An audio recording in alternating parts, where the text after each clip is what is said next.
I'm going to call the meeting to order, the Senate Resources Committee and the House Environment, Energy, and Technology Committee.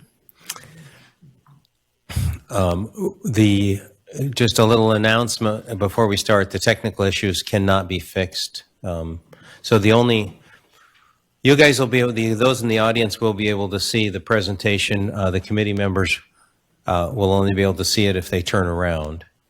So, but we welcome you here. And first order of business is to take a silent roll, if the secretaries would do that. And the second order of business is to let Chairman Ehart make a few comments. Thank you, Chairman. Vic, we appreciate your being here. We appreciate the opportunity to hear this presentation, a conversation that had started before the session actually had begun. Just as a couple of technical FYIs, our committee, the presentation has been emailed to the House, and our secretary is going to try to email it to the members of the Senate so that you can follow along if you have that in on your, with your laptop. And I believe that Chairman Vic will make the announcement of the good gentlemen who have traveled here from Oregon to make this presentation. And I would like to just remind you, though I'm sure that he will, if you do, the questions will only come, and he'll go over that from those of us up here. If you happen to have a question that's not being asked, text one of your colleagues and see if they might ask it. Anyway, thank you, Mr. Chairman. Thank you, Chairman Ehart. And as we're going through the presentation, we are going to allow questions, but during the presentation, you'll only be allowed one question and one follow-up to that question so that we can make sure we get through the entire presentation. I have another committee meeting at 2 o'clock. I'm not sure if others do, but they are certainly, we have the room, don't we, Madam Secretary? Mm-hmm. So we have the room, so if it goes longer, we don't necessarily need to adjourn by 2 o'clock, but I will need to leave. And one other order of business is that this is, as she mentioned, this is an informational hearing. There is no proposal before us, so we're just here to gather information. So I don't know, we have Mike McCarter and Mark Simmons here. I don't know who's going to go first, but if you would introduce yourself and tell us a little bit about yourself before you start the presentation. Go ahead, Mike. All right.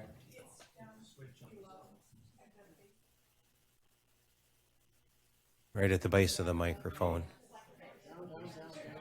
Right there, yeah. Slide it up. There you go. And then talk. Son of a gun, modern technology. Good afternoon. My name is Mike McCarter. Mark Simmons is here with us. He's part of our core team.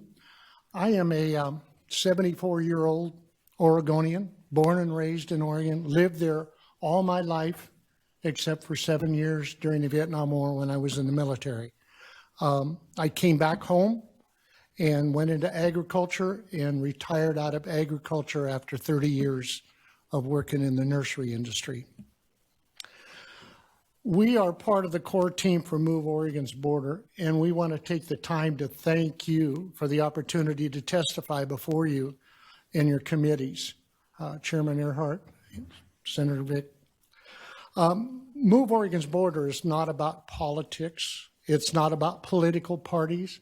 It's about people who are battling to preserve their traditional values of faith and family and freedom and independence, and to provide for their families. We know it's necessary to have a governmental system in place to prevent chaos. Free people in the Republic of the United States have the freedom to choose who governs them through the election process. But the question is now, do we have the right to choose which state governs us? Move Oregon's Border is asking that question to citizens of each Oregon rural county. Do you want your county commissioners to start looking into the possibility of your county becoming a county of Idaho, We believe this is the first step in the process to ask the citizens of rural Oregon before asking Oregon's or Idaho's legislature about the process. It is not a vote to secede from Oregon. It's not a vote to start a new state. It is just the beginning process of asking Oregon to let Oregon's rural counties go and asking Idaho, would you allow us to become part of your state? People want to be, independent of an overreaching state government and given the opportunity to raise their families the way they want. The opportunity to provide an income off their land, start or operate profitable businesses, enjoy life without being lorded over. We want to raise our children and our grandchildren according to our values with sound education, whether it's homeschool or charter school or public school, and give them the basic tools to become productive citizens. We want the safety of law and order, supporting law enforcement and a just system that has equal punishment of lawbreakers. If you break the law, you deserve the consequences, no excuse. We want a government that we can trust and one that follows the U.S. Constitution as it was written and believes in all 27 amendments to the Constitution, to live in a state where the budget is balanced and taxes are reasonable to support governmental services, a state government that we can trust to have a voice through the elected representatives. We want the opportunity to live in our own land and take care of it without government looking over our shoulder at every turn. Land rights, water rights, and the attachment to our land and our communities is extremely important to us. We need a firm supply of energy to light our homes, to run our equipment, and allow us to produce off our land. A power grid that is a solid mix of energy sources. We want to protect the environment and see solid, balanced, fact-based practices put in place to protect it for future generations. A place where natural resources are harvested, restored, and utilized. A place where water supplies, the core of civilization, are controlled and used for energy, agriculture, business, flood protection, and recreation. There's a long-time cultural divide as big as the Grand Canyon between Northwest Oregon and rural Oregon, and it's getting larger. Most Oregonians live in Northwest Oregon, and their representatives listen to their constituents about issues surrounding that urban population. If Northwest Oregon wants special laws or social experiments and taxes to support these issues, then let them have it, but let rural Oregon go. Taxation without representation, unjust laws, overreaching government.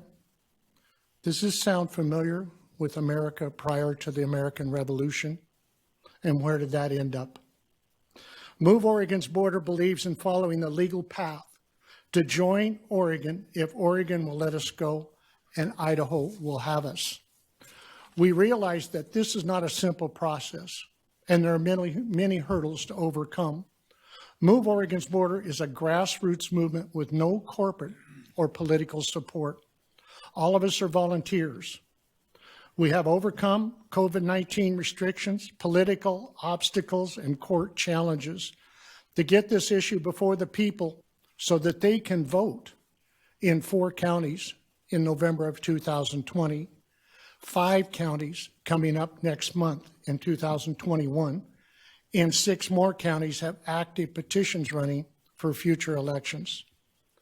In the beginning, in the beginning of Move Oregon's Border, I misspoke and said that we did not want to change a single thing in Idaho if we could join the state of Idaho. If the border between Idaho and Oregon does move like we are proposing, then Idaho's population would increase by 50% with no one person physically moving into the current Idaho. And When you take and add the geographical areas of both states together, Idaho would be the third largest state in the union. One of our recent donors, a surgeon from Idaho, added this comment to his donation: "Best of luck. If this succeeds, it will be a huge win for you and for us here in Idaho, as your patriotic, conservative population will help bolster Idaho against the influx of insanity from California, as well as Portland and Seattle." Here's the change that I should have mentioned from the very beginning. I believe that with the addition of rural Oregon counties to Idaho, we would have a greater Idaho, and not a name change, just a better, larger, more business, more active Idaho.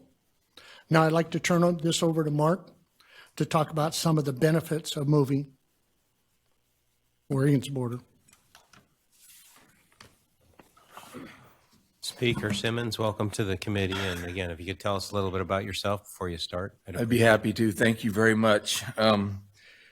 I moved to Northeast Oregon from Florida. My family did when I was 16. And when I got out of high school, I went to work for Boise Cascade at the plywood plant there, became a heavy equipment mechanic, got involved in the battle over access to natural resources on public lands, and ended up testifying before Congress and things, the Spotted Owl Wars, and then got recruited to run for the state legislature, and then became the Speaker of the House, and then went on to work for President Bush for 4 years as the State Director for Rural Development for Oregon. And then I work for a bunch of grass seed farmers now. I negotiate the prices they get from the dealers, mostly turf grass. And my family and I live in Northeast Oregon now, moved back there 4 years ago to take care of old parents who are now gone. Just doing the things you need to do to keep the family healthy and strong. So I am a recovering politician.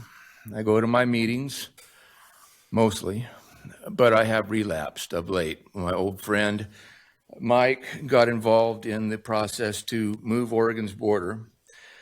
I will tell you that one of my proudest accomplishments as the Speaker was to reinstate mandatory time on the agenda every morning in public school to stop and say the Pledge of Allegiance, because it had been left by the wayside. They didn't want to waste time, take up valuable instruction time, asking the students to say the Pledge of Allegiance. And I was happy to help get that put back on. I feel a little bit like I'm a father of daughters, and I feel a little bit today like some of the young guys I've had a chance to take for a drive when they came hanging around, and it was a drive my daughters dreaded. And then knew Dad was going to take him out and ask him questions that they just soon he didn't. But I feel like we're here hat in hand somewhat today. This is a long shot in many estimations. It is a legal process that is fairly well defined, but we've got a lot to prove. We've passed it in 2 counties. It passed in my home county, and it passed in, I think, Jefferson County. And we got on the ballot in 5 more counties here soon. So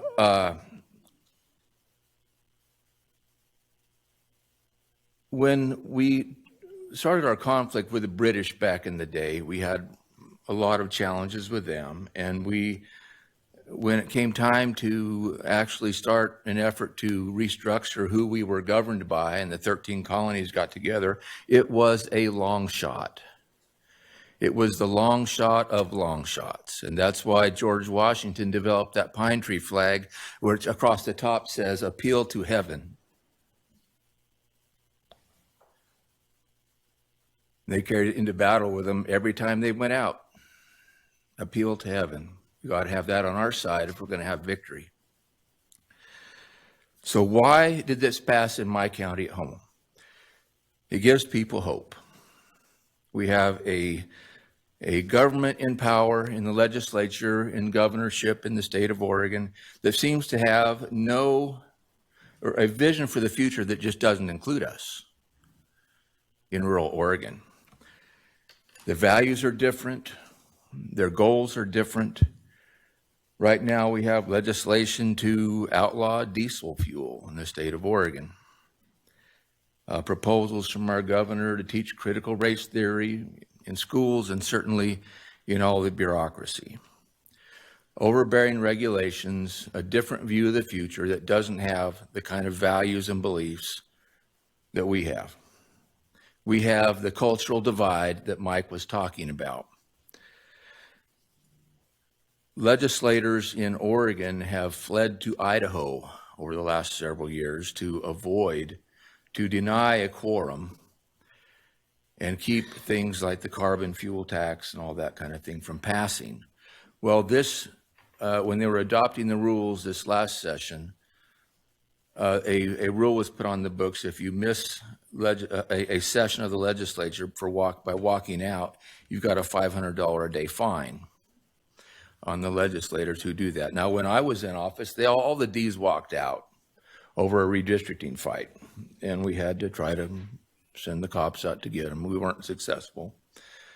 But things are evidently different now. There's social engineering experiments. That's really fine with me. If they want to use Portland as kind of an experimental social engineering petri dish, that's really fine. Just leave us out. Prove it out on your own. Show us how successful it can be, and then let's talk. But until then, I think it's time to consider other options, because I don't have a whole lot of hope that they will just try to keep it to themselves. So you want to look at the slides? Yep. Well, it's behind you, I'm sorry. But there'll be a vote in Baker County. There'll be a vote in Malheur County, a vote in Lake County, and a vote in Grant County, and up in Sherman County this year, here in May. We anticipate, as I mentioned, in my county, Union County, where LeGrand is, it passed. We weren't even in the voters pamphlet. In Oregon, we have I don't know how it works here in Idaho, but in Oregon, we have a voters pamphlet that comes out to kind of brief people on the candidates and the issues they'll be voting on, and we didn't get it in that even, and it still passed. It's also a sanctuary county, Second Amendment sanctuary county, and our sheriff's a solid guy who I've worked with. I expect it to pass by a resounding majority in the counties it will be up in May. And obviously, as the young suitor come over here to pitch our case to our prospective father-in-law, we've got some things to show you yet. We've got to get it on in more counties, and Klamath, Jackson. There's a bunch of counties where the people in those counties are getting a hold of it. And they're saying, hey, I like this. I like these ideas. And if this is an idea whose time has come, which I hope it is, then it will happen with the people's support. And if it's not, it won't. But the people of Oregon are hopeful that this can happen. It's a long road. Now, precedent, when has this happened before? Oregon adjusted its state boundary with Washington in 1958, and both states received from their people the authority to negotiate boundary changes at that time. Now, West Virginia has taken in counties from Virginia, and as recently as 2020, passed a resolution to remind the people of Virginia that you still have an open invitation to come be part of West Virginia should you choose. So this is not an idea out of left field. It's an idea that has been used in the past. It has some standing. It has a process.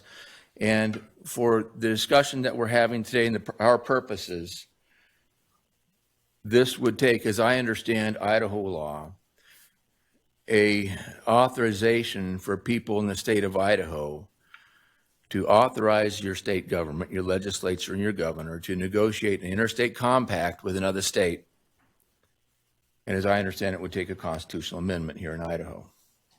And once a interstate compact is agreed to between two states and signed off by their governors, it has to go clear to D.C. to be ratified by Congress. So we need your prayers, I guess. And maybe we do need that flag that says appeal to heaven across the top. Values of faith, family, independence, that's what we're about. We don't need the state breathing down our necks all the time, micromanaging our lives, and try to push us into a foreign way of living.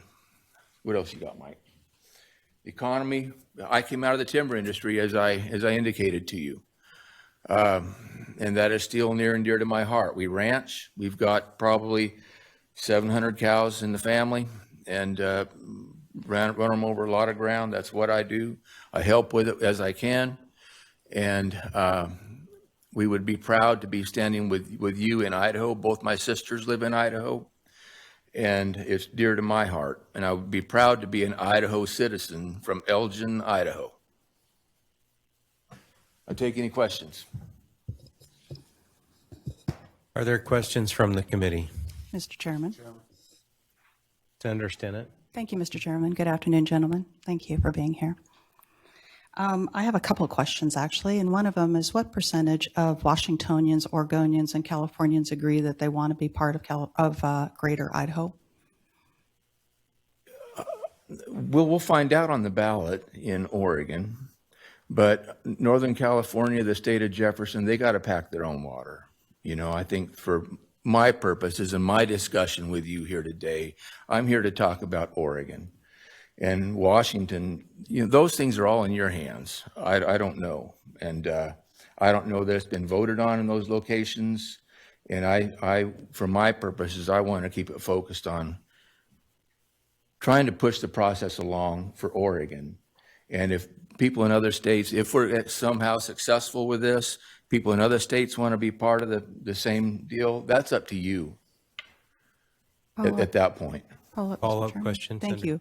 I guess I'm asking that because you're putting a map together that has all those in there, so I'm assuming that there was a reason for it. If you're just doing Oregon, I wasn't entirely sure why the other states were brought into this, why it isn't just Oregon. Mr. Simmons? Excuse me, Senator, Stinnett. pardon, I'm sorry. No worries. I don't hear as well as I used to, and I didn't used to wear glasses when I was in office. Senator Vick, I don't have those numbers, and those maps were put together before I came alongside and to support the effort. And I really think for today, it kind of muddies the water. Those states, if they want something different, need to get something rolling on their own and then come talk to you. They need to, there's a lot of process between here and there. And so I'm sorry. Final it question, would- if I might, Senator. Just a second. It would appear to me, it's obvious that the states in California cannot join if those counties in Oregon don't go along, because we don't want to have a discontinuous border. So I do think it certainly is a two-phase process, as the map shows. Thank Yeah, you. one more question for Senator Stanton. I'll allow you to keep going if there aren't any other questions. No, I just, well, the second question was to get clarity on the first question. But the second question I have is a lot of functionality. So it's about $11 in Oregon. It's $7.25 for minimum wage here. How do you blend that? I'm sure Oregonians don't want to be receiving $7.25 an hour if they've been receiving something higher. How do you manage 35 districts, which we just passed constitutionally? There'll be gargantuan districts if you're taking on that kind of land mass. How do you manage that? How do you blend criminal justice systems and jurisdictions? Where does your tax base come from? Is it from cannabis? I mean, there's just a lot that isn't being talked about that would need to be fleshed out for this to even be considered. Mr. Simmons.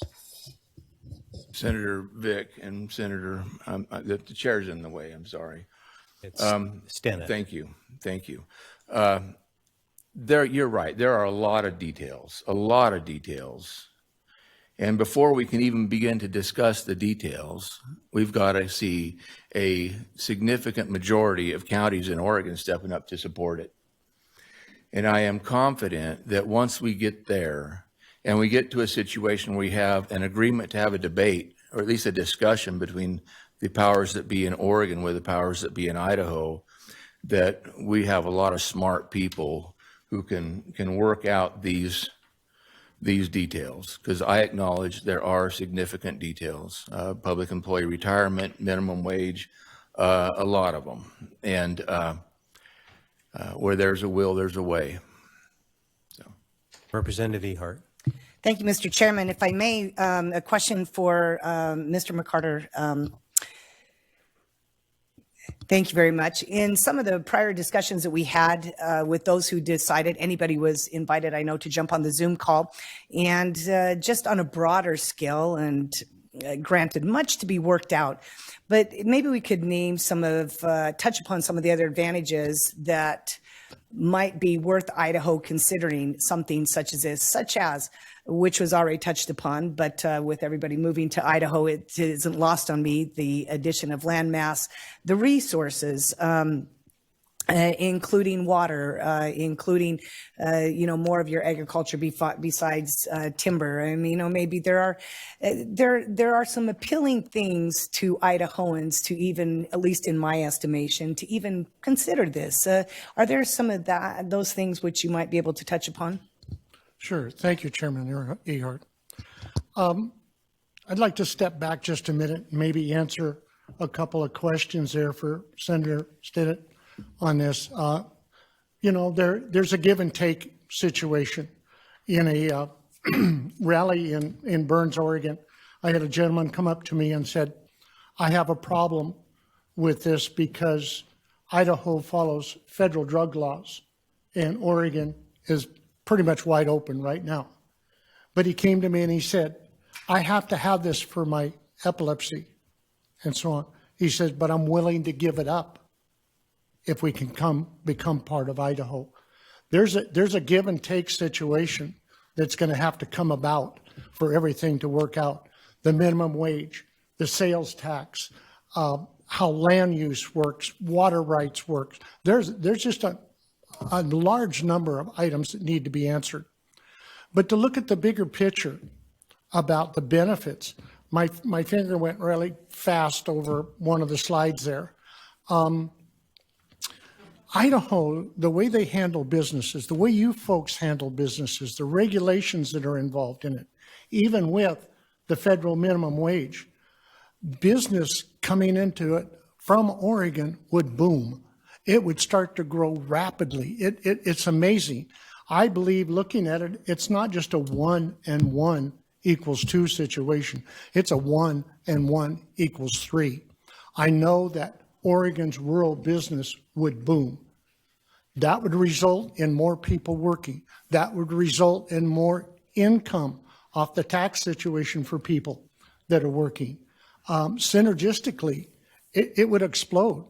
Oregon does not utilize or work their natural resources very well, as we can tell with the forest fires that ended up this year in Oregon. So by increasing the natural resources available to the people in Idaho, because it is Idaho at that point, we would see a large increase in revenue coming in, employment opportunities, a more robust Oregon rural economically. And if the proposed border that we lay out for this comes about, all of a sudden, Idaho is no longer a landlocked state. Idaho has a deep water port in Coos Bay. Idaho can take their products and move it straight to their own port and ship it to the Pacific Rim countries. It doesn't have to fight the Columbia River Dam system with it. We love our natural resources, and as I said earlier, we want to protect them. We want to see them used. We want to see them rebuilt, restored. And so I have 9 children and 25 grandchildren. When I retired, I wanted to move to Idaho. But the boss in my family said, no, too far away from the family. So I look at this, and I know there's a lot of other people that look at it too in rural Oregon. We could stay right where we're at with our families, with our communities, and have better state governance. The opportunity to see both of these come together is amazing. I don't know when it would happen, if it can happen, but I do know that if we don't start discussing it and looking maybe forward, it might line up where it does work out well for both. I hope that answered your question there. As my dad used to say, you can't get finished if you don't get started. Representative Vanderwoude. Thank you, Mr. Chairman and Mike. Idaho is 66% or close to that, 60% federal lands. How much of this part of Oregon is federal lands and how much of it is private land? Mr. McCarter. I thought I would have an answer like that, but I don't. It's a good question on there. I researched it a little bit when I had a Oregonian complain about the lack of forest in Idaho compared to Oregon. Oregon has larger forest than Idaho. How much of that is BLM? How much of it is national forest? I can't guess right there. I do know that somewhere, if I remember it right, Oregon is around 30,000 acres, 30,000 square miles of forest, and Idaho is somewhere in the 25,000 square miles. But I don't have the exact answer for you. There was a light on down here. Oh, okay. Are there any Representative Ehart? No? Representative Adams. Okay. Yeah, I should use my mic. So hopefully if this ever does happen in the future, part of that give and take can be maybe people not giving up their I'm not sure your medications. microphone is working. Can you hear me now? Test, test. Hello? Well, they turned my volume down. How about that?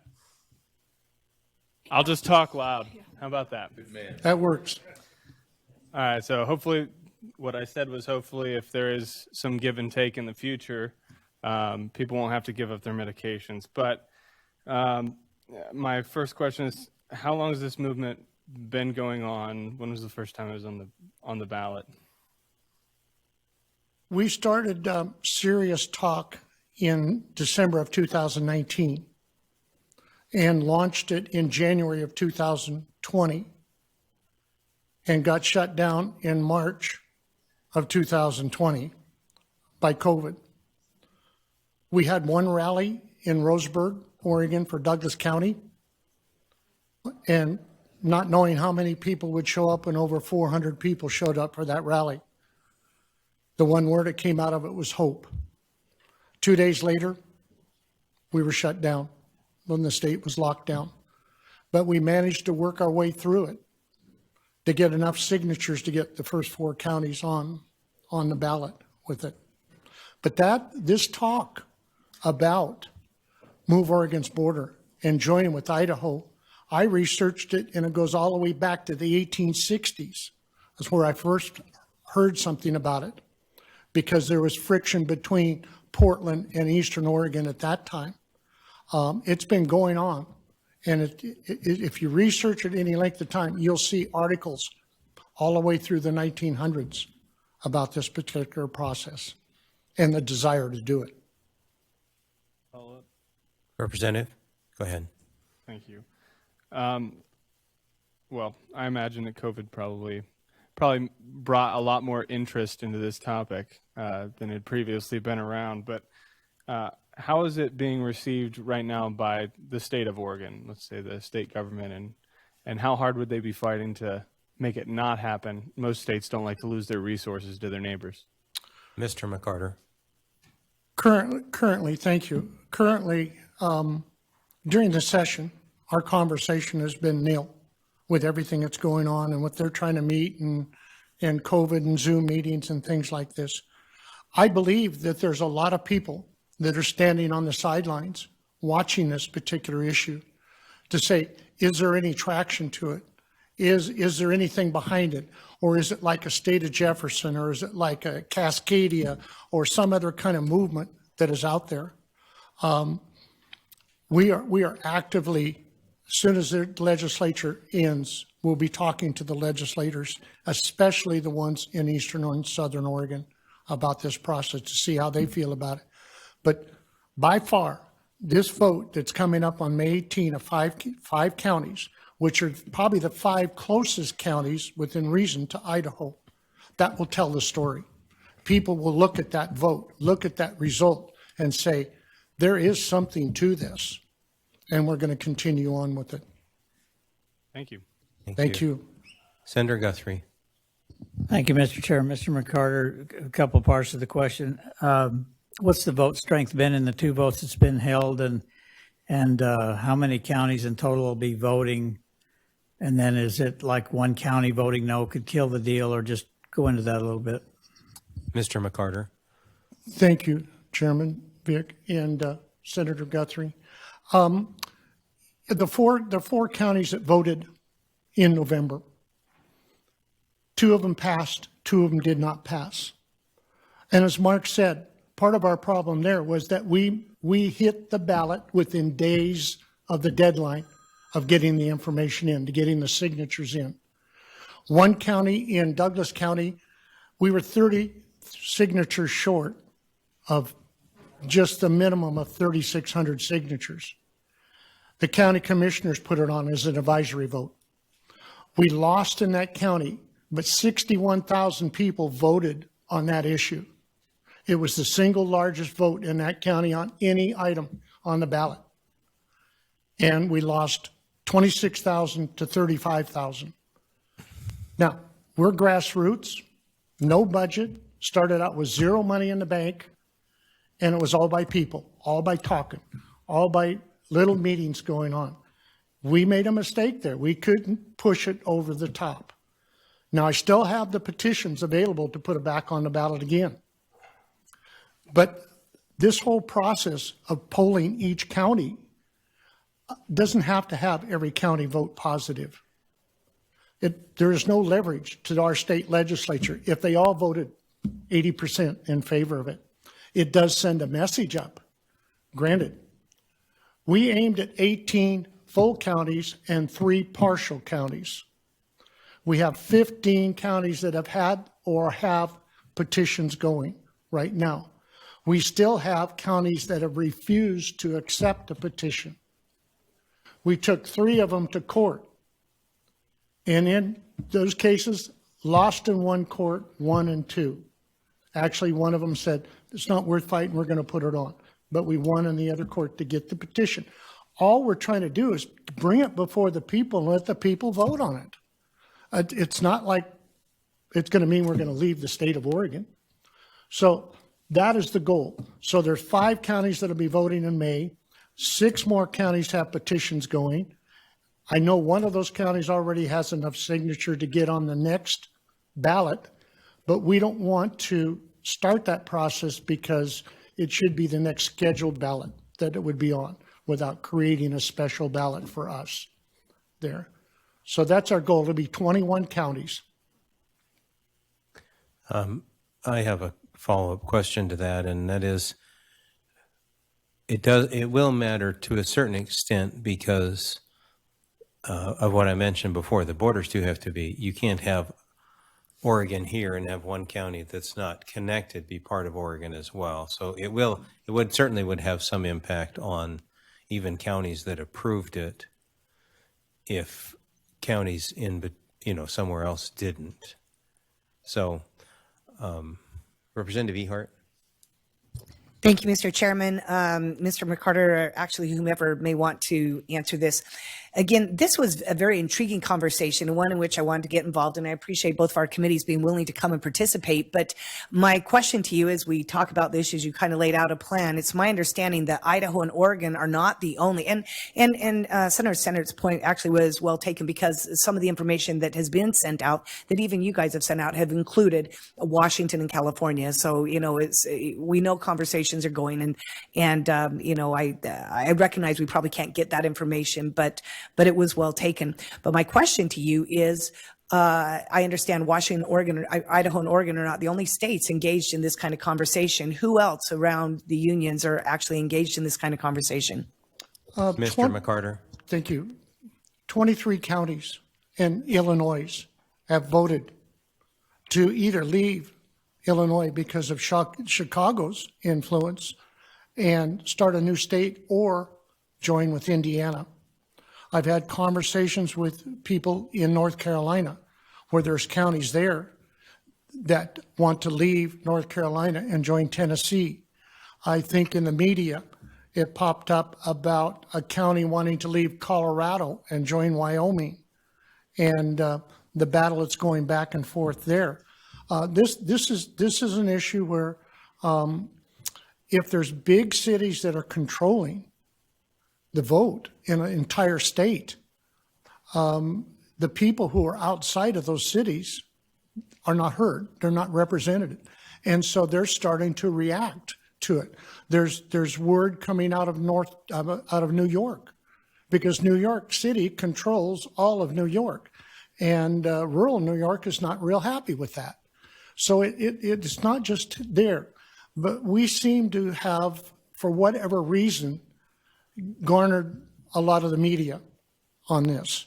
I don't know whether it's a perfect storm situation or whatever, but the neat thing about taking these counties in blocks is the message is continuing to go out all the time, because it's not just one flash and gone with it.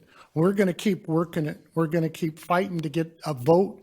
Right now, the people in Coos County and in Crook County in Oregon, without any influence from us, are knocking on the door of their commissioners. We want to have an opportunity to vote on this issue. And that's the way representative government should work. It doesn't all have to come top down. Representative Yamamoto. Thank you. Mike, this came up, you had a Zoom meeting, back when, and after we got off, there was some talk about that there are 9 correctional institutions in the state of Oregon. How many of them would be within who is currently interested in being part of Greater Idaho? And do you have a ballpark figure of what the cost of that is to the state of Oregon? Mr. McCarter. Thank you, Chairman. Thank you, Representative Yamamoto. That's one of those details, again, I don't have an answer for, but I have a little bit of an answer for it, because one of the counties who is voting, Lake County, in May, were forced to take a state prison for Oregon State back a few years ago. And now the governor has said, we're going to close your prison down. After the people moved there, the economy's adjusted and everything else. And they said, can we discuss this? Total stonewall. No talk, no discussion. It's going to happen. They're closing 3 prisons down. A part of this is some of the changes going on in supporting the Blue Line. Understand with it. And so it's also a budget situation. They have another place that they would like to put their money, we believe. So, but some of these questions, timberland, prisons, we can get back to you with that for sure. That is not an issue that we can't answer. Thank you. One of the questions that I had, I assume that those are the details that are in a compact that would be voted on. And so I'm sure there would be a lot of negotiation, because I also had questions about the, colleges and universities, and because we probably have different funding structures. And so there's a lot of questions, but I guess my question is that, are those the details that are in the compact that's approved? Thank you, Senator Rick. There is no compact right now. The discussion's just starting with it. But the details are humongous. I mean, they're just mind-boggling to think about some of these things. We mentioned prisons, forest lands. I think of roads, equipment, state vehicles, state buildings, and stuff like that. To be honest with you, never in the history of the United States has something this large been proposed, a change like this between two states. So it's setting precedents to what's going on here. I think potentially that were this to come about, and it's going to take some work on both sides for it to work out, that it will open the door and radically change a lot of different places in the United States. It's not just here with it. My vision, if I were a county commissioner and this proposal, my constituents in the county said, you will do this, I would get the biggest grease board in the world and I would just start writing all these questions down. How's PERS handled? How's roads handled? How's schools, prisons? All of those details are important. I do know that looking at rural economies in Oregon and rural economies in Idaho, almost identical as far as average income and everything. Thank you. However- Representative Scott? I got a couple questions, so I want to get to those. Thank you, Mr. Chairman, Mr. McCarter. I'm curious if your group has talked to the governor at all. I noticed last week she came out and said she touts political repressions to eradicate Trump forces. And she's basically targeting groups of citizens with police forces, it looks like. And so I'm wondering if she's bought into this idea and actually wants to get rid of some of these counties, or what, has there been any conversations with your executive branch? No, Mr. McCarter? no answers, pardon me, excuse me, no answer from the governor. Not like Governor Lee, who, seems to be somewhat looking at that, just like now. The analogy I use is this is like a first date dance. We're just getting to know each other. And to work out some of these details in it, it's going to take some serious consideration. I don't think Governor Brown would object if circumstances were normal to sit down and talk about this. But under the situations that are going now with COVID and shutdown and the current legislature, I think it's probably pretty tough for that to happen. Representative Likely? Thank you, Mr. Chairman. Mr. McCarter, Mr. Simmons, welcome to Idaho. We're happy to have you here today. I want to visit a little bit about a broader conversation. My family's been here for 5 generations. We've been in the ranching industry. I certainly understand some of the resource and public lands issues that we've got. I also understand how valuable it is that our agriculture industry feeds this entire nation. And in the United States, we spend less than 10% of our disposable income on food. And again, I think you mentioned New York and you talked about Illinois. So this isn't just a conversation that those of us in the West are having. It appears to be a broader conversation in our rural communities across the country. And so it seems to me that, yes, we've got a challenge and you all are bringing it to our attention here. But I think this is a broader conversation we need to have throughout the United States and from our rural communities to our urban areas who, again, and I've been doing agriculture a long time, forget where their food comes from. And I think that our urban areas don't quite fully understand that quart of milk, comes from a dairy and what it takes to produce that gallon of milk and the contribution to those local economies. And so, I mean, in Idaho alone, dairies are number 1 economic contributor, cattle and calves are number 2. And I know that the blend from all of you would be the same. But I think this conversation is bigger I mean, it's starting here, but it is a bigger, broader conversation that I think we need to continue to bring our urban contemporaries with. And I encourage you to keep, this conversation is valid, and I think it's going to continue to ignite that broader conversation. And so maybe there's not a question with that, but I understand your frustrations. I hear you loud and clear, but let's make the broader conversation about how valuable our rural communities are to the urban. And I know you all have done that. I mean, Mr. Former Speaker down there probably spent his time doing the same thing. But, this has got to be a bigger, broader conversation about the value that the resource industries and agriculture play to the broader urban contemporaries. And I think that is getting lost. Thank you. I don't see any more questions, so I'm going to have Representative Ehart make a closing comment, and then I might as well, and then we'll adjourn.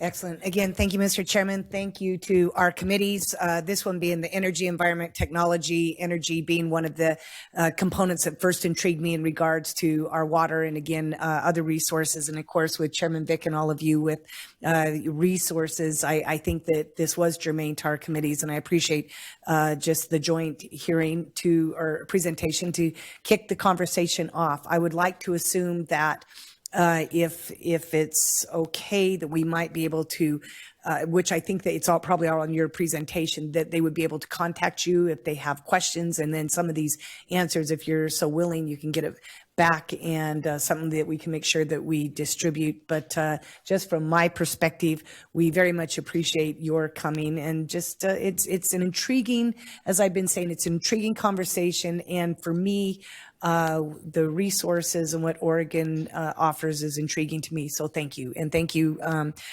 Chairman Vick, for being willing to join in and have the conversation. And thank you, Chairman Ehart. And I just wanted to say that I think that, my questions have been started to be answered about how does this help Idaho? And so I thank you for taking the time to come here and explain that to us. And it looked like, Mr. Speaker, you had did you have a closing comment? Senator Vick, thank you. I would just say I'm deeply grateful for your willingness to entertain a conversation about this. It does lend credibility to the effort. It recognizes the fact that people are seeking some kind of an orderly change in their world and how they're governed. And I appreciate it very much. You didn't have to do this today, but you did. And we're very grateful. Thank you. Thank you for having us. You're welcome. We are adjourned.